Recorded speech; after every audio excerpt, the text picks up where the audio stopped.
So cartoons here on base.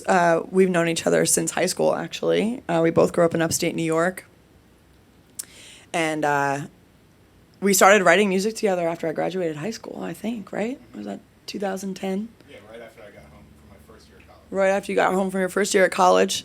And we started out as a bass and vocal duo, actually, as the Joanna Teters experiment. Sometimes we would feature my dad, who was a percussionist, on drums. I think our first show we had Zane West on drums, but we also had Richard Carr playing violin with the Joanna Teters experiment, and Ben was playing bass. Really, really cool stuff. But through the years, or the last 10 years, we've had a lot of different iterations of writing and playing music together. It went from the Joanna Teters experiment to a larger band. We brought on a couple other people, keyboard player, guitar player, Ted Morcaldi and Kevin Theodore, Zane West on drums. And over the course of the next 6 years or so, we went from a 2-piece to a 4-piece to a 5-piece to an 8-piece to a 9-piece with Julia on backgrounds. We had a full horn section, everything. We went by the name Mad Sata. Had some awesome times, amazing times. Wrote some awesome records that are still available for people to check out. But now we've moved on to a different chapter, and Ben has become, he's always been an amazing producer, an amazing bass player, but what a streamlined process you have now with creating songs.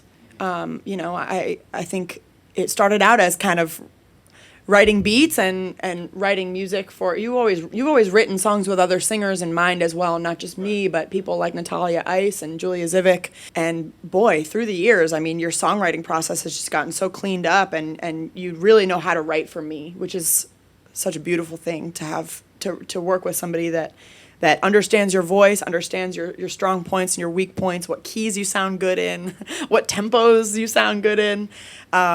And we've just been refining it through the years and growing with the music. So we're always working on things. We've always got, 15, 20 like demos in the vault that we kind of pick through. But in the last couple of months we've gotten together to write music, a lot of it has happened on the spot. Very quick. Where before maybe I was writing, you'd send me something via email or via text, and I would sit with it for a couple of days and write to it and come up with some verses and some, harmonies and melodies and whatever. But that really is something special when we can just make it happen in the moment. And we're going to play one of those songs in a minute, but that I'm really excited about, that came together super quick. But yeah, I just feel super, super lucky to have so many wonderful musicians in my corner and in my life through the years, to be able to try out writing different styles of music with different people. It just brings different colors out of me as a musician and as an artist. And that is I'm a very collaborative songwriter. A lot of people kind of sit and write on their own, but I think I enjoy it the most and sound the best when I have other people's kind of input and just the collaborative energy is really, really powerful to me. So that's a little bit about my process.